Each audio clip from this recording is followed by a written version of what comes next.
Clay Travis, Buck Sexton Show, joined now by Aric Nesbitt. He is a state senator in Michigan running for the governor's office up there. We talked about how Michigan is probably the most important state. I honestly mean this. If you look at 2026 and 2028 and the amount of serious offices that are up for grabs, as there will be no incumbent governors, the awful Gretchen Whitmer will hop on her broomstick and ride off into the night sky. Aric Nesbitt with us now. What do you see on the ground? We talked about this yesterday as well. What do you see on the ground in Michigan, and are you optimistic that Michigan can become much more of a red state in the years ahead? Hey, Clay, thanks for having me on. And I'll tell you one thing. Michigan Republicans are excited after last year President Trump winning the state again and drawing out a record-setting number of people as we continue to grow the party here in Michigan, because we've seen what it means under Governor Whitmer and the Democrats here in Michigan, that it's tougher to make it in Michigan. It's tougher to do business in Michigan. 3 out of 4 fourth graders can't read at grade level, so it's tougher for our kids to learn in Michigan. And our job creators, it's tough for them with the highest energy costs, highest insurance costs in the Midwest. It's just tougher to expand and invest. And with Governor Whitmer term limited out, with Gary Peters leaving and fleeing the U.S. Senate, with 3 competitive congressional seats, with the state house, with President Trump's leadership last year, we won back the state house in Michigan, and we ended a Democrat trifecta. I feel positive on the ground and motivated as we continue to grow our campaign and activate folks on the ground to turn out. I was in Menominee last Saturday, which is a small community. I think about 20,000 people. Actually, Tudor Dixon was up there as one of the speakers. Her and I were the keynote speakers there.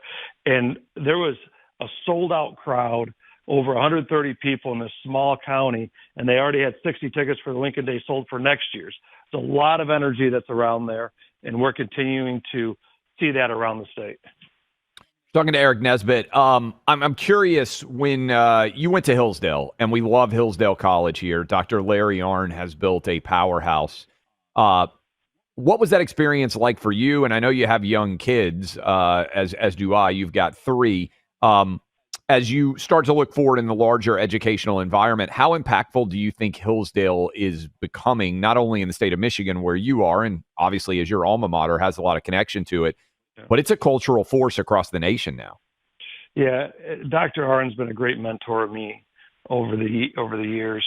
He continues to show leadership and light in darkness, where there's a lot of darkness in higher education. And you saw that with Charlie Kirk going into college campuses. He was at Michigan State University this spring. I have plenty of staff that used to work for Turning Point or volunteered on campuses. But you see how the left wing tries to shut down debate and dissent and try to indoctrinate our kids in public universities and private colleges. And God bless Charlie for taking it on. And they tried to cancel him and silence him. And unfortunately, a few weeks ago, an assassin's bullet took him out. But unlike a lot of these schools, Hillsdale was one that Charlie Kirk actually believed in. And he knew that they taught the basics, foundations of American government, of why our rights actually come from a creator, our God, not from government, where Democrats and the left-wing progressives believe our rights come from government. And we saw that during the COVID lockdowns. It was disgusting and wrong the way Governor Whitmer shut down our schools, shut down our businesses. And this is part of the reason why I'm running. My wife and I, we went to the OB's office. We were expecting our second kid. And for me, it began with COVID. My wife was pregnant in 2020, and I wasn't even allowed to attend an OB's appointment with her. And I'll never forget the text message she sent when we found out we had a miscarriage. As I sat in the parking lot, when she informed me that she had a miscarriage, she was experiencing the worst thing a parent can go through, losing a child. And the Democrats said I could not be there and comfort her as her husband, as the father. And I'll never forgive Gretchen Whitmer for that. She did that to our family, and we cannot let that happen ever again. Never again. And that's why I'm fighting, and that's why we need to understand it's not just about COVID. People can't make it in Michigan anymore. And our businesses, it's tougher for them. They cannot make it in Michigan. Our farmers cannot make it in Michigan. Our families cannot make it in Michigan. And the next generation, unfortunately, our largest export used to be cars, and now it's our young people. That needs to stop.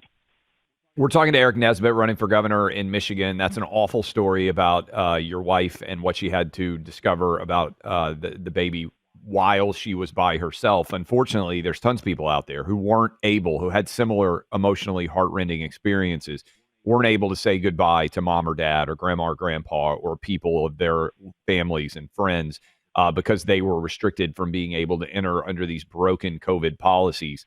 Gretchen Whitmer actually thinks she did a good job with COVID. And she may well run for president of the United States based partly on what she considers to be her great leadership of Michigan.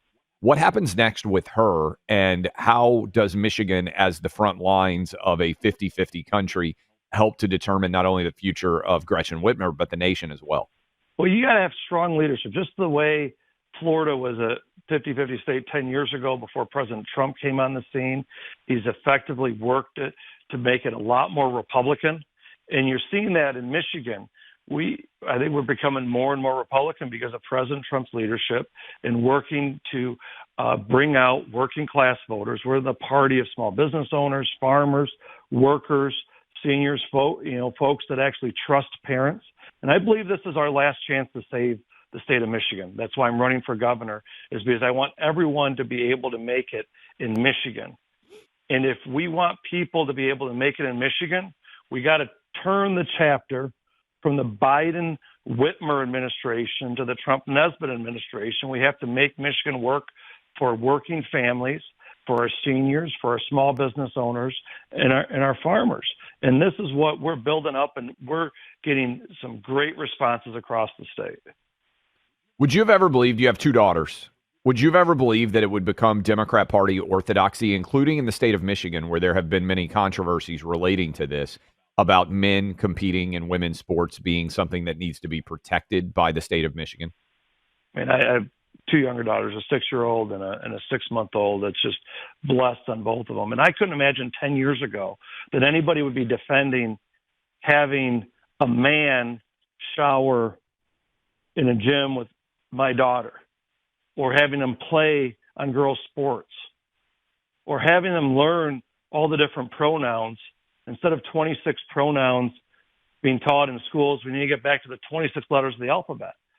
I was out in Wayne County a few weeks ago at a fundraiser of mine, and a parent came up to me and said that they have a 12-year-old son going to a public school, 6th grade, and he didn't use the they, them pronoun for another boy. He was sent to the principal's office.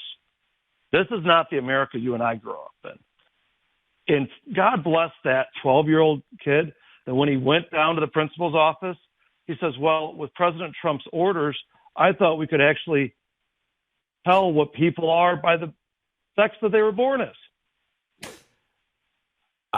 I mean, Wayne County is Detroit for people who don't know. And yeah, congrats to that 12-year-old boy for actually recognizing biological reality, something that virtually every Democrat elected official nationwide refuses to do so. Aric Nesbitt, how can people find your website? Where should they go if they want to know more about the campaign? Yeah, it's nesbittforgovernor.com is the campaign address. I'm on Twitter and Facebook and Instagram, all that other, but it's Aric with an A, middle of 5 kids, all started with A's. And by the time mom got to me, it was either going to be Aric or Erica with an A. And boy, I'm glad she went with Aric. I would have grown up a little tougher if it was Erica.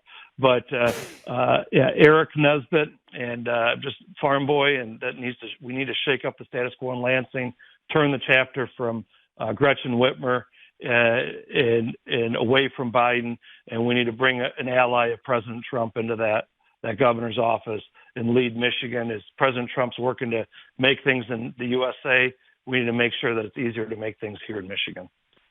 Awesome. I appreciate the time, and have a great weekend, and good luck with that 6-month-old. I hope she's sleeping. Tell your wife that we've got her back here as a community. That's a tough story you had to go through in 2020, but I'm glad you have a new baby girl.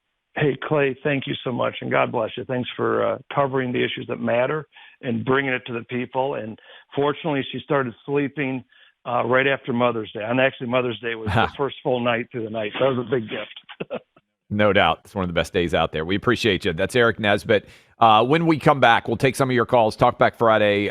No more guest schedule for the rest of the show. You can react to everything as we roll you into the weekend. I want to say it's fall. And if you're walking around outside, no matter where you are, you may start to feel a little bit of a brisk coolness in the morning. I felt like that this morning. I was walking my fifth grader to school, and I thought to myself, it does feel a little bit like fall now that we're into October. And even a few tree leaves where I am starting to show a little bit of an impact of the looming fall, depending on where you are. If you're Aric Nesbitt up in Michigan, I know there's a lot of leaves that are beginning to change. Right now, you can get a free inspection, free estimate, save up to 30% off your entire purchase at Leaf Filter's website, leaffilter.com/clay. You can protect your home from flooding, roof damage, rotting, foundation issues as well. And it's not a lot of fun, let's be honest, getting on that ladder, climbing up on that roof, walking around, dragging all those leaves out of the gutters. Wouldn't it be better to never have to do that again? That's what Leaf Filter is all about. Don't spend the fall worrying about your gutters. Schedule your free inspection. Get up to 30% off your entire purchase at leaffilter.com/clay. That's LEAF filter.com/clay. Free estimate, free inspection, 30% off at leaffilter.com/clay. See representative for warranty details.